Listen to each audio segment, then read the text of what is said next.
राजधानी दिल्ली में आम आदमी पार्टी की मुश्किलें एक बार फिर से बढ़ती हुई नजर आ रही हैं। आम आदमी पार्टी के पूर्व में शिक्षा मंत्री रहे मनीष सिसोदिया और पीडब्ल्यूडी मंत्री रहे सत्येंद्र जैन को लेकर एक बड़ी खबर सामने आई है।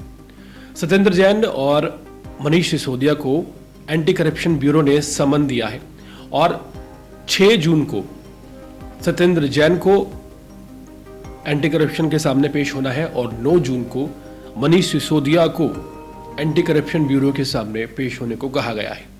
दरअसल ये मामला 30 अप्रैल को दर्ज किया गया था और मैटर दरअसल राजधानी दिल्ली के सरकारी स्कूलों के रेनोवेशन को लेकर है। तकरीबन 12,748 क्लासरूम को रेनोवेट करने के लिए जो कथित खर्चा बताया गया था 2000 करोड़ रुपए का, उसमें भारी घोटाला हुआ है और जो तथ्य सामने आए हैं वो मेंशन किए गए हैं एनसीबी के द्वारा और वो वाकई हैरान करने वाले हैं। यहाँ साफ तौर पर बताया गया है कि डिवोल्यूशन का मैटर है, विचलन का मैटर है, यानी कि जो क्लासरूम बताए गए वो दरअसल क्लासरूम थे ही नहीं। कई जगह टॉयलेट को क्लासरूम बताकर रेनोवेशन का खर्चा वसूला गया। कई जगह लागत जो थी जो खर्चे थे उन्हें बहुत ज़्यादा बता दिया गया। रिपोर्ट्स में बात सामने आई है कि जहां पहले कहा गया था कि क्लासरूम को रेनोवेट करने के लिए 5 लाख रुपए का खर्चा आएगा, वहीं 25-25 लाख रुपए खर्चा दिखाया गया है।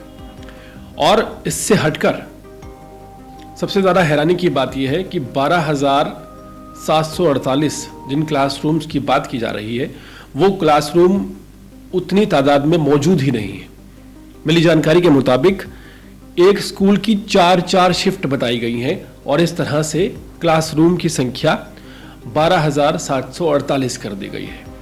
तो एक दो पहलू नहीं है, दिल्ली के सरकारी स्कूलों के क्लासरूम की जो रेनोवेशन का ये घोटाला सामने आया है, इसमें कई ऐसे पहलू हैं जिसमें कहीं ना कहीं मनीष सिसोदिया और सत्येंद्र जैन डायरेक्टली फंसते हुए नजर आ रहे हैं। भ्रष्टाचार के बड़े आरोप लगे हैं।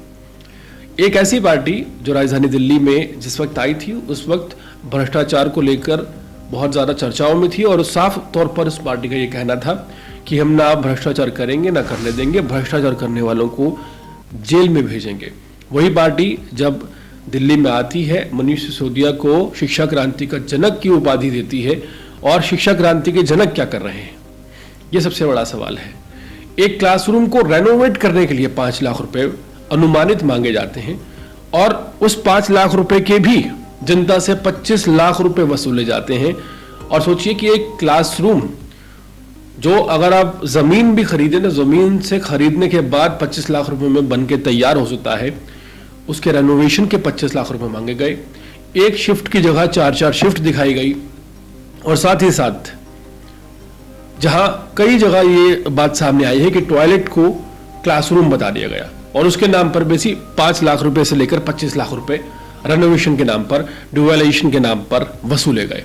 तो ये बड़ा खुलासा अब हाल ही में होने वाला है। मुश्किलें बढ़ती हुई नजर आ रही हैं सत्येंद्र जैन और मनीष सिसोदिया की। पूरे मामले में एसीबी क्या कार्रवाई करती है और एंटी करप्शन ब्यूरो पूरे मामले में क्या राहत दे पाएगी, या फिर अब मनीष सिसोदिया और सत्येंद्र जैन को, जो कि पूर्व में शिक्षा मंत्री और पीडब्ल्यूडी मंत्री थे, जेल जाना हुआ, यह आने वाला समय बताएगा।